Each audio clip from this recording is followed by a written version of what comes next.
ഭ്രാന്തന്റെ പ്രണയം an unconditional love story ഭാഗം 44. മാളുവിന് ഞെട്ടലിൽ നിന്നൊരു മോചനം കിട്ടുന്നതിനു മുന്നെയാണ് വിനോദ് അവളുടെ ചുണ്ടുകളെ ഒന്നാകെ കവർന്നെടുത്തത്. അതുകൊണ്ട് തന്നെ കണ്ണുകൾ മിഴിഞ്ഞുകൊണ്ടവൾ അവന്റെ തോളിൽ അവളുടെ കൈകൾ കൂടുതൽ മുറുക്കി വെച്ചു. വിനോദ് അവളുടെ ഇരുചുണ്ടുകളെയും ഒരുപോലെ നുണഞ്ഞുകൊണ്ട് പതിയെ അവളുടെ മേൽചുണ്ടിൽ നിന്ന് പിടിവിട്ട് കീഴ്ചുണ്ട് മാത്രം നുകർന്നു തുടങ്ങിയതും മാളുവിന്റെ മിഴിഞ്ഞുപോയ കണ്ണുകൾ അങ്ങനെ അടഞ്ഞു പോയിരുന്നു. വിനോദ് അവളെ കൂടുതൽ ചേർത്ത് പിടിച്ചുകൊണ്ട് അവളെ ആഴത്തിൽ ചുംബിക്കുമ്പോൾ ഇത്രയും നേരം താൻ അനുഭവിച്ച ടെൻഷൻ ആ ഒരു ചുംബനത്തിൽ ഇല്ലാതാവുന്നത് അവനറിഞ്ഞു. ദീർഘനേരം നീണ്ടുപോയ ചുംബനത്തിൽ മാളു ശ്വാസം കിട്ടാത്തതുപോലെ ഒന്ന് പിടഞ്ഞതും വിനോദ് പെട്ടെന്ന് അവളുടെ ചുണ്ടുകളെ മോചിപ്പിച്ചു. മാളു നിറയുന്ന കണ്ണോടെ കിതച്ചുകൊണ്ട് അവനെ നോക്കി. മാളൂട്ട, അത്രയും പ്രണയത്തോടെ വിളിച്ചുകൊണ്ട് വിനോദ് അവളെ ആഞ്ഞുപുണർന്നു. മാളു അവനെ അവളുടെ കൈകളാൽ വരിഞ്ഞു മുറുക്കി. അവൾക്കൊന്നും വിശ്വസിക്കാൻ കഴിയുന്നില്ല. ഉണ്ണിയേട്ടൻ ഉണ്ണിയേട്ടൻ എന്നെ മനസ്സിലാക്കിയിരിക്കണു. എന്നെ ഇപ്പൊ കെട്ടിപ്പിടിച്ച് നിൽക്കുന്നല്ലേ? അവൾക്ക് വിശ്വസിക്കാൻ കഴിയുന്നില്ല. നിറയുന്ന കണ്ണുനീർ അവന്റെ ദേഹത്ത് നനവ് പടർത്തി. ഹരി അവരെ ഒന്ന് പാളി നോക്കി. ഹോ, ഉമ്മയ്ക്കൽ കഴിഞ്ഞോ? ഹരി നെഞ്ചിൽ കൈവച്ചുകൊണ്ട് പതിയെ പറഞ്ഞു. അവന്റെ സംസാരം കേട്ട് ഗൗരി ഹരിയുടെ മുഖത്തേക്ക് നോക്കി. ഹരി അവളോട് മുന്നോട്ട് നോക്കാൻ കണ്ണു കാണിച്ചു. പരസ്പരം പുണർന്നു നിൽക്കുന്ന വിനോദിനെയും മാളുവിനെയും കണ്ട് രണ്ടുപേരും അവരെ നിറഞ്ഞ സന്തോഷത്തോടെ നോക്കി. ഇന്ദ്രൻ കിടന്നിടത്തു നിന്നും പതിയെ പിടിച്ചിരുന്നുകൊണ്ട് തളർന്ന കണ്ണോടെ അവരെ രണ്ടുപേരെയും നോക്കി. ആ അവസ്ഥയിലും അവന്റെ കണ്ണുകളിൽ വിനോദിനോട് ദേഷ്യം നിറഞ്ഞിരുന്നു. ഞാൻ സ്വന്താക്കാൻ കരുതിയ ശരീരാണ്. ഒരിക്കലെങ്കിലും അവൾ അറിയണമെന്ന് കരുതിയതാ. പക്ഷെ ഇപ്പോ പരസ്പരം കെട്ടിപ്പിടിച്ചു നിൽക്കുന്ന അവരെ രണ്ടുപേരെയും നോക്കുമ്പോഴും അവന്റെ കണ്ണുകൾ കാമത്തോടെ അവളുടെ ശരീരത്തെ കുത്തിവലിക്കുന്നുണ്ടായിരുന്നു. ഡാ, മതി മതി, മാറിക്കേ. ഇത് നിന്റെ ബെഡ്റൂം അല്ല. അവര് പരസ്പരം വേർപെട്ട് മാറാത്തത് കണ്ട് ഹരി കപട ഗൗരവത്തോടെ വിനോദിനോട് പറഞ്ഞു. ഗൗരവത്തോടെയുള്ള ഹരിയുടെ ശബ്ദം കേട്ടതും മാളു ഒരു പിടച്ചിലോടെ വിനോദിൽ നിന്നും അകന്നു നിന്നു. വിനോദ് അവളുടെ മുഖത്തേക്ക് നോക്കി. അവൻ നോക്കുന്നത് കണ്ടതും അവൾ പതർച്ചയോടെ അവനിൽ നിന്നും മുഖം മാറ്റി. അവൻ തന്നെ മാളൂട്ടാന്ന് വിളിച്ചതും ചുംബിച്ചതുമെല്ലാം വീണ്ടും വീണ്ടും ഓർക്കും തോറും സന്തോഷം കൊണ്ട് അവളുടെ കണ്ണുകൾ വീണ്ടും നിറയാൻ തുടങ്ങിയിരുന്നു. ശരീരമാകെ ഒരു തണുപ്പ് പടരുന്നത് പോലെ. പക്ഷേ എന്നു മുതലാ ഉണ്ണിയേട്ടൻ എന്നെ ഓർമ്മ വന്നിട്ടുണ്ടാവുക? അവൾ ചിന്തിച്ചു. അതിനുത്തരം അവൾക്ക് അറിയുമായിരുന്നില്ല. ഉള്ളിൽ എന്തിനോ ഒരു നോവുണർന്നു. വിനോദ് ഹരിയെ നോക്കി. അവന്റെ നോട്ടം കണ്ടതും ഹരി അവനെ കൂർപ്പിച്ചു നോക്കുന്നുണ്ട്. അത് കണ്ടപ്പോ വിനോദ് ഹരിയെ നോക്കി നന്നായി ചിരിച്ചു കൊടുത്തു. എന്നാ അവനെ നോക്കുന്ന ഹരിയുടെ മുഖത്ത് ഇപ്പോൾ ഗൗരവമാണ്. അതിന്റെ കാരണം അറിയാവുന്നത് കൊണ്ട് തന്നെ വിനോദ് അവനെ മങ്ങിയ മുഖത്തോടെ നോക്കി. പരസ്പരം ഒന്നും മറച്ചു വെക്കാതിരുന്ന സുഹൃത്തുക്കളായിരുന്നു ഞങ്ങള്. എന്നിട്ടും മാളുവിനെ എനിക്ക് ഓർമ്മ വന്നത് ഞാൻ അവനോട് പോലും മറച്ചു വെച്ചല്ലോ. വിനോദിന് കുറ്റബോധം തോന്നി. അവനും എന്നോട് പറഞ്ഞില്ലല്ലോ എന്റെ വിവാഹം കഴിഞ്ഞ കാര്യം. മാളു എന്റെ ഭാര്യയാണെന്ന് അവനും എന്നോട് മറച്ചു വെച്ചില്ലേ? അവൻ തന്നെ അതിന് മറുപടിയും കണ്ടെത്തി. അങ്ങനെ ഒരു ചിന്ത വന്നതും ഉള്ളിലുണ്ടായിരുന്ന നേരിയ കുറ്റബോധം പോലും എങ്ങോ പോയി ഒളിച്ചു. ഇത്തവണ വിനോദും ഹരിയെ ഗൗരവത്തോടെ തന്നെ നോക്കി. ഹരി ഒന്ന് നിശ്വസിച്ചു. വിനോദ് മാളുവിന്റെ മുഖത്തേക്ക് നോക്കി. അവൾ താഴോട്ട് നോക്കി നിൽക്കുകയാണ്. അവന്റെ നോട്ടം അവളുടെ ശരീരത്തിലേക്ക് പോയി. ഷർട്ട് അവൻ നേരത്തെ ദേഹത്ത് ഇട്ടുകൊടുത്തതുപോലെ തന്നെ കിടക്കുകയാണ്. മാളു, ഷർട്ട് നേരിട്, അവൻ അവളോട് പറഞ്ഞു. അവൻ പറഞ്ഞതും മാളു സംശയത്തോടെ അവനെ മിഴിച്ചു നോക്കി. അവൻ അവൾക്ക് മനസ്സിലാകും വിധം അവളുടെ ശരീരത്തിലേക്ക് ഒന്ന് നോക്കി. അപ്പോഴാണ് മാളുവും അതിനെപ്പറ്റി ഓർക്കുന്നത് പോലും. ഞെട്ടലോടെ അവൾ ഷർട്ട് എടുത്ത് പെട്ടെന്ന് ദേഹത്തേക്കിട്ട് വെപ്രാളത്തോടെ ഓരോ ബട്ടനായി ഇട്ടു തുടങ്ങി. അവളുടെ കാട്ടിക്കൂട്ടൽ കണ്ട് വിനോദിന് ചിരി വന്നു. ചുമരിൽ തലചേർത്ത് വെച്ച് കണ്ണുകൾ അടച്ചു നിൽക്കുന്ന ഗൗരിയുടെ മുന്നിലേക്ക് ഹരി വന്നു നിന്നു. മുന്നിൽ ആരോ വന്നു നിന്നതറിഞ്ഞ് ഗൗരി കണ്ണുകൾ തുറന്നു. മുന്നിൽ നിൽക്കുന്ന ഹരിയെ നോക്കി അവൾ ഒന്ന് പുഞ്ചിരിച്ചു. ആ പുഞ്ചിരിയിൽ വേദന കലർന്നതുപോലെ അവന് തോന്നി.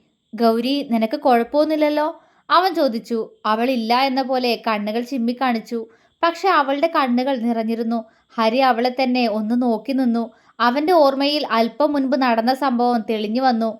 അല്പനേരം മുൻപാണ് ഹരിയും വിനോദും ഇന്ദ്രന്റെ വീട്ടിലെത്തിയത്.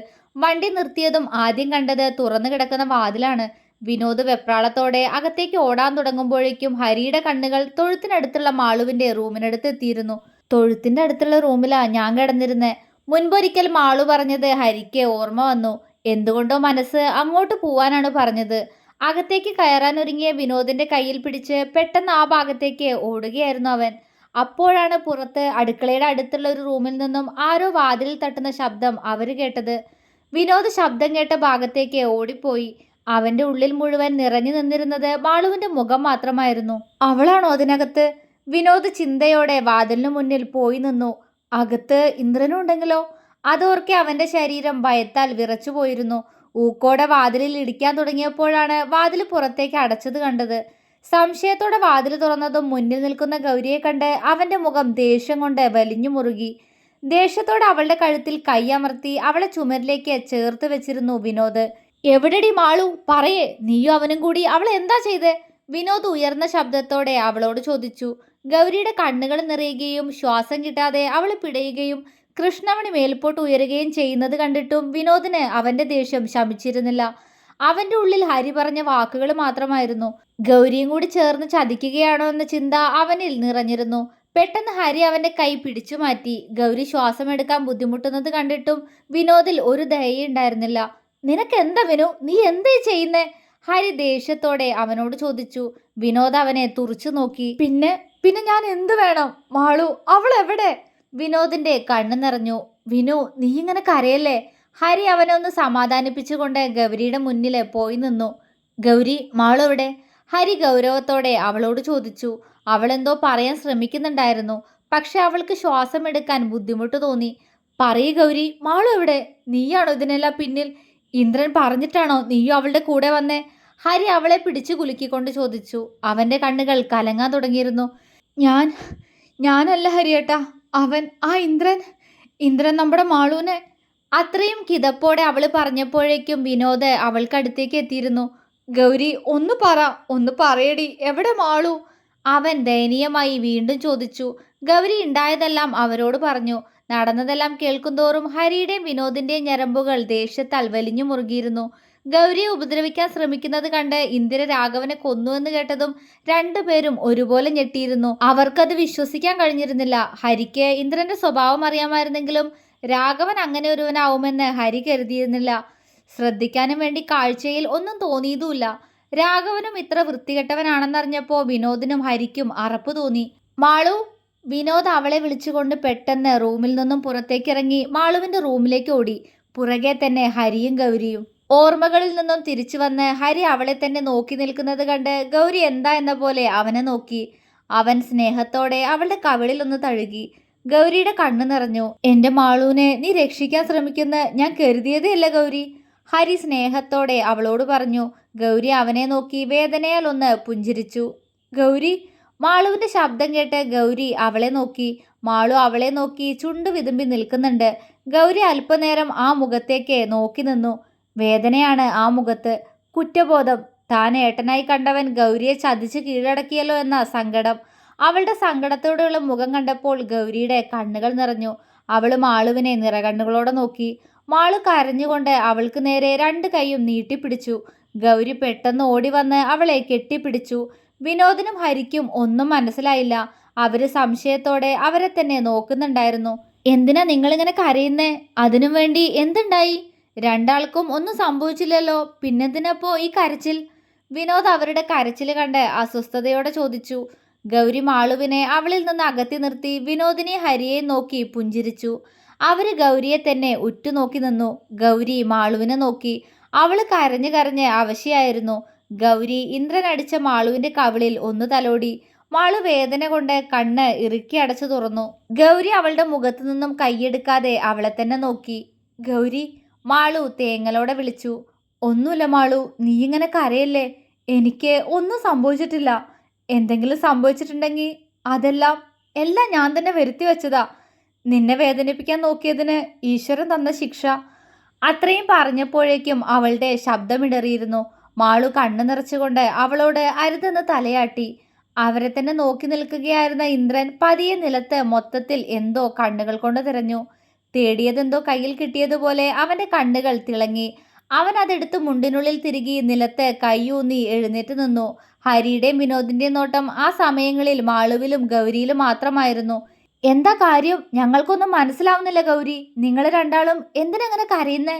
ഹരി കുറച്ച് ദേഷ്യത്തോടെ ചോദിച്ചു. ഇന്ദ്രൻ പെട്ടെന്ന് ഗൗരിയെ അവന്റെ അടുത്തേക്ക് വലിച്ച് അവളെ മുന്നോട്ട് തിരിച്ചു നിർത്തി. മാളുവും വിനോദും ഹരിയും ഒരുപോലെ ഞെട്ടിപ്പോയി. ഗൗരിയിൽ മാത്രം ഒരു നിർവികാരതയായിരുന്നു. എടാ പന്നം! വിനോദ് ദേഷ്യത്തോടെ വിളിച്ചുകൊണ്ട് അവനടുത്തേക്ക് പാഞ്ഞെടുത്തു. പുറകെ തന്നെ ഹരിയും. പെട്ടെന്ന് അവരുടെ രണ്ടുപേരുടെയും കാലുകൾ നിശ്ചലമായി. അവർ ഇന്ദ്രനെ പകപ്പോടെ നോക്കി. മാളു കണ്ണുകൾ ഇറുക്കിയടച്ചു. ഇന്ദ്രൻ അവരെ തന്നെ നോക്കിക്കൊണ്ട് ഗൗരിയുടെ കഴുത്തിൽ മുഖം പൂഴ്ത്തിവെച്ച് അവിടെ ചെറുതായൊന്ന് കടിച്ചു നുണഞ്ഞു. അതോടൊപ്പം അവന്റെ കൈകൾ അവളുടെ ടീഷർട്ട് അല്പം ഉയർത്തി അവളുടെ നഗ്നമായ വയറിൽ അമർന്നു. ഗൗരി കണ്ണുകൾ ഇറുക്കിയടച്ചു. അപമാനം! എന്തിനിങ്ങനൊരു ജന്മം തന്നു എനിക്ക്? അവൾ ഈശ്വരനോട് അറിയാതെ ചോദിച്ചുപോയി. ഡാ!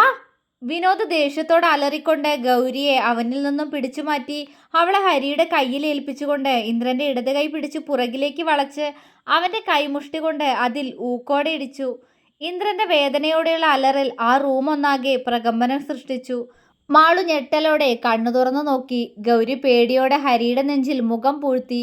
ഹരി അവളെ ചേർത്ത് പിടിച്ചുകൊണ്ട് മാളുവിന്റെ അടുത്ത് അവളെ ഏൽപ്പിച്ചു. ഹരിയേട്ടാ! മാളു അവനെ കരഞ്ഞുകൊണ്ട് വിളിച്ചു.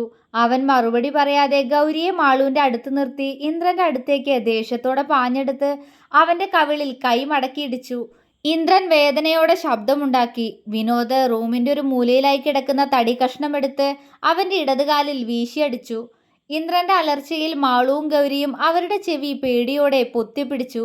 ഹരി വീണ്ടും അവന്റെ കവിളിലേക്ക് ഇടിക്കാൻ കൈയോങ്ങിയതും ഇന്ദ്രൻ പെട്ടെന്ന് അവന്റെ കൈയിനെ തടഞ്ഞുകൊണ്ട് ഹരിയുടെ മുഖത്തേക്ക് അവന്റെ കൈ ചുരുട്ടിയിടിച്ചു. ഹരി പിന്നിലേക്കൊന്ന് ആഞ്ഞുപോയി. അവന്റെ വായിൽ നിന്നും ചോര ഒഴുകി. അത് കണ്ട് വിനോദ് ദേഷ്യത്തോടെ അവന്റെ ദേഹത്തേക്ക് തടിക്കഷ്ണം കൊണ്ട് അടിക്കാനോങ്ങിയതും ഇന്ദ്രൻ അതിനെ തട്ടിത്തെറിപ്പിച്ച് വിനോദിന്റെ നെഞ്ചിൽ ആഞ്ഞു ചവിട്ടി.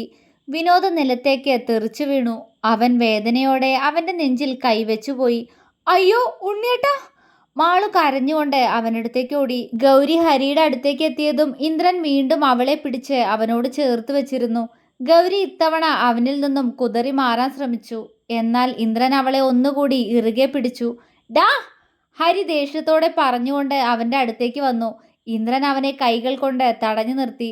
അവന്റെ ചുണ്ടിൽ പുച്ഛമാണ്. ഇന്ദ്രൻ അവന്റെ വായിലുള്ള ചോര ഒന്ന് തുപ്പിക്കളഞ്ഞു.